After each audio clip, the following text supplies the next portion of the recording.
அகத்திய முனிவருக்கு சிவபெருமானும் பார்வதி தேவியாரும் திருமண கோலத்தில் காட்சியளித்தனர்.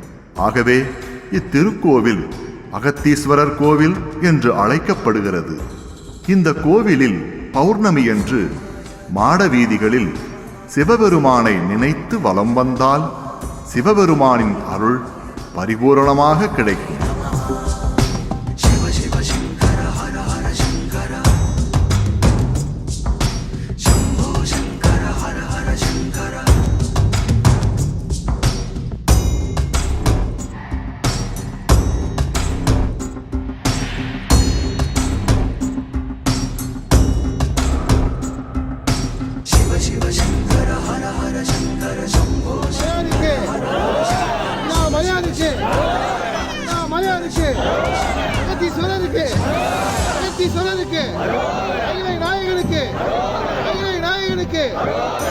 நாயகனுக்கு